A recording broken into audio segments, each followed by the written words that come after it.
കോഴിക്കോട് താമരശ്ശേരിയിൽ പുതുപ്പാടിയിൽ മകനുമ്മയെ വെട്ടിക്കൊന്നു. അടിവാരം സ്വദേശി സുബേദയാണ് മകൻ ആഷിഖ് കൊലപ്പെടുത്തിയത്.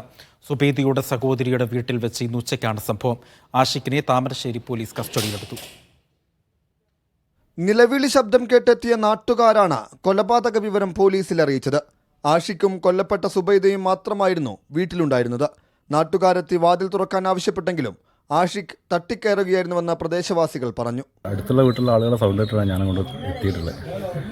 അപ്പോൾ നോക്കുമ്പോൾ എന്താണെന്ന് ചോദിച്ചപ്പോൾ പറഞ്ഞത് ഉള്ളിൽ താത്തേനെ വെട്ടിയുണ്ട് കുടുവാളിനെ കൊണ്ട് എന്ന് പറഞ്ഞു. അപ്പോൾ ഒരു വാതിൽ തുറക്കുന്നില്ലായിരുന്നു, ഉള്ളിലായിരുന്നു.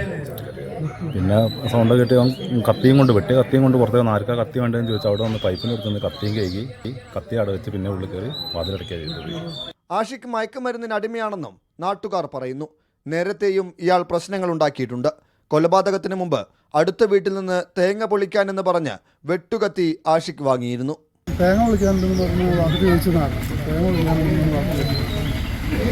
ബ്രെയിൻ ട്യൂമറിന് ചികിത്സ കഴിഞ്ഞ് സഹോദരിയുടെ വീട്ടിൽ വിശ്രമത്തിലായിരുന്നു സുബൈദ. ഒരു പ്രശ്നവും കാണിച്ചിട്ടില്ല. ഓന് അസ്വാഭാവികമായിട്ടുള്ള ഒരു പ്രവൃത്തിയും ഞങ്ങളെ വീട്ടിൽ ഇന്നലെ ഒന്നും കാണിച്ചിട്ടില്ല. ഓൻ 4 ദിവസം ഔട്ടിങ്ങിലായിട്ട് ഇന്നലെ വന്നതാണ്. ഏക മകനാണ് ആഷിഖ്. സുബൈദയുടെ മൃതദേഹം കോഴിക്കോട് മെഡിക്കൽ കോളേജ് ആശുപത്രി മോർച്ചറിയിലേക്ക് മാറ്റി. നാട്ടുകാർ ചേർന്ന് കീഴ്പ്പെടുത്തിയ ആഷിഖിനെ താമരശ്ശേരി പോലീസ് കസ്റ്റഡിയിലെടുത്തു. മീഡിയ 1 കോഴിക്കോട്.